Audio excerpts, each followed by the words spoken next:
আস্তে করে। কতটা তেল ছেড়েছে, তেল তেল আসছে আসলে।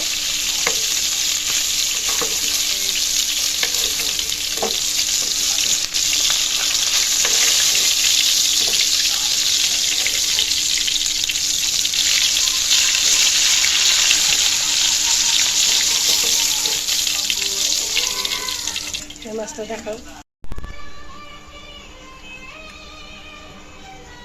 পেঁয়াজ কুচি দিয়ে দিব কিছুটা পরিমাণ মতো, এখানে 3টা পেঁয়াজ কুচি আছে। পেঁয়াজটা ভালো করে লাল করে নিব, তারপর মশলাগুলো একে দিয়ে দেবো। এই তো পেঁয়াজগুলো লাল হয়ে গেছে, আমি দিয়ে দিব লবণ, দিয়ে দেবো কিছুটা পানি, মশলা দিব।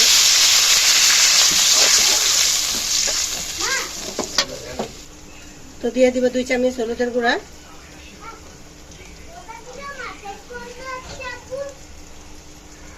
দিয়ে দেবো মরিচের গুঁড়া 1.5 চামচ, দিয়ে দিব জিরার গুঁড়া 1 চামচ। মশলাটা ভালো করে কষানো হয়ে গেলে আলু সিম দিয়ে দিব।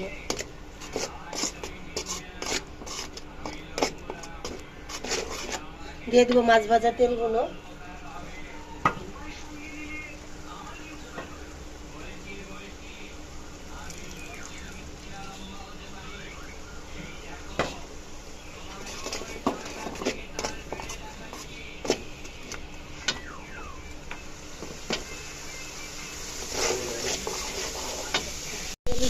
দেখেন কষানোর সাথে মশলাটা ভালো করে কষানো হয়ে গেছে, গন্ধটা চলে গেছে হলুদ মরিচের, এইভাবে কষা নিয়েছি। আমি এখন আলু সিমগুলো দিয়ে দিব।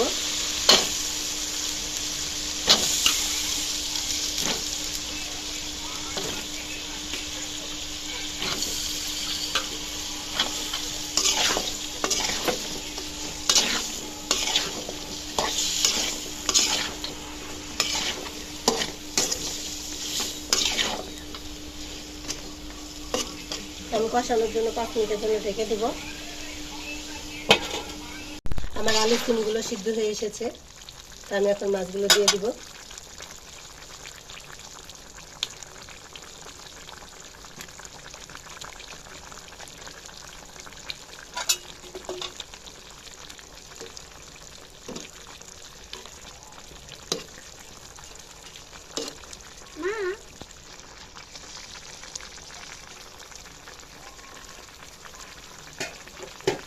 আমি আবারও 5 মিনিটের জন্য ঢেকে দিব, তরকারিটা জানি মাছের স্বাদটা আসে, এর জন্য। তো হয়ে গেছে আমার তরকারিটা, আমি এখন নামায় দেখাবো। আশা করি আপনাদের ভালো লাগবে। তো এই তো বন্ধুরা, আমি সিম দিয়ে আলু দিয়ে টমেটো দিয়ে মাছ রান্না করে, ইলিশ মাছ রান্না করে দেখালাম। আশা করি আপনাদের ভালো লাগবে। আপনারা লাইক করবেন, শেয়ার করবেন, কমেন্ট করবেন।